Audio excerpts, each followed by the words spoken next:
Hey there, it's Thilo from the Parashift product team, and today we're gonna have a look at a more technical setup thing, tenant hierarchy and inheritance. So what is inheritance at the Parashift platform? So let's have a look. I set up two quick tenants, one parent tenant and one child tenant. So the child tenant is green, and you can also see here these two tenants are linked with each other. So this is basically the child of this parent tenant, and this is the parent tenant. And so what can we do with that? These tenants are brand new. So if I head over to the document types, we, for example, can see they just have like two basic document types active.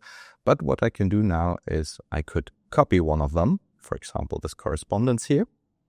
And I could now go and say, I'll do some custom changes, I'll remove fields, I add fields, whatever. But for now, I'll just go and basically say, this is my special letter config setup or something. I'll save it.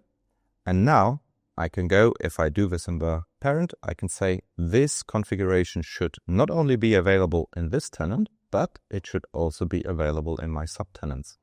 And if I go now back to my child tenant and head over to the document types, I can see that here is now a new standard document type, but not created by Parashift or the platform, but created by my parent tenant, and I can just use the same configuration as my parent.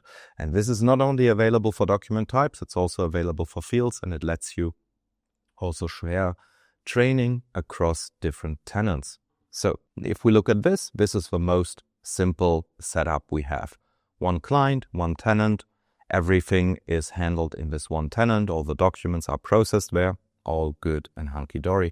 But we can also support more complex setups. So if bigger clients, for example, they like to have different tenants, one for the development efforts, one to test, and one for production. And then you can link these tenants to each other so that the parent tenant would hold all the configuration, all the updates, and then you can activate these in the development first, then the test and the production. And if you want, you can go down even one level further.